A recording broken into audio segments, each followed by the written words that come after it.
Here are today's top tech stories.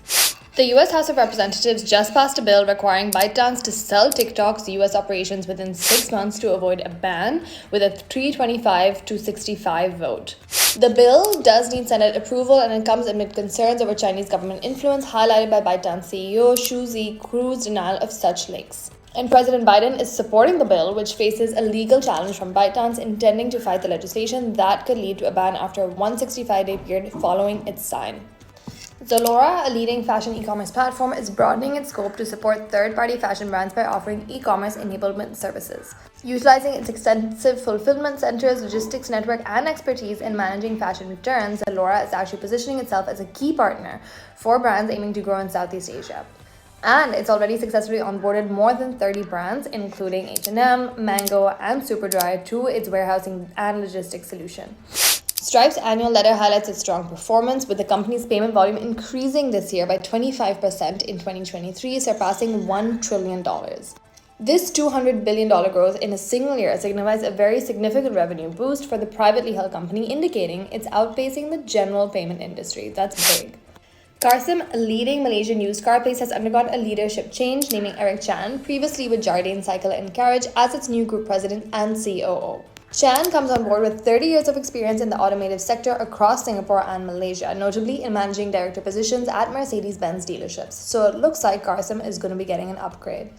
SpaceX just secured US regulatory approval for the third orbital test flight of its Starship rocket, planning to launch during a 110-minute window starting at 7 a.m. CT on Thursday from Starbase near Boca Chica, Texas. The event, of course, is going to be live streamed on SpaceX's website as well as X from 6:30 a.m. CT. Speaking of travel, the South Korean travel tech startup Onda, known for its hotel operational management solutions, has paused its Southeast Asian expansion due to the COVID-19 pandemic. And during this time, Onda actually concentrated on the South Korean market, developing Dive, a property management system aimed at large chain hotels and establishing global partnerships. But since travel is set to return to pre-pandemic levels, Onda has rekindled its international scaling plans. Singapore-based Nine Lives Interactive just raised $3 million in funding. The round was led by Mechanism Capital. The independent gaming studio plans to use the investment to develop Nyan Heroes. It's going to be its first game, which is a cat-themed hero shooter built on Unreal Engine 5 and incorporate blockchain technology. The Indonesian Ministry of Communication and Information just issued a warning to several unregistered foreign-owned online travel agents known as OTAs, including Booking.com, Expedia, Klook, and Trivago. These are very big platforms, and the platforms are now at risk of being blocked in Indonesia if they do not register as private electronic system providers within 5 working days from March 5th. That's a very short time. And as of March 12th, only Agado and Airbnb have actually met the registration requirements. And finally, startups in Thailand are doing really well, but how should they be raising money?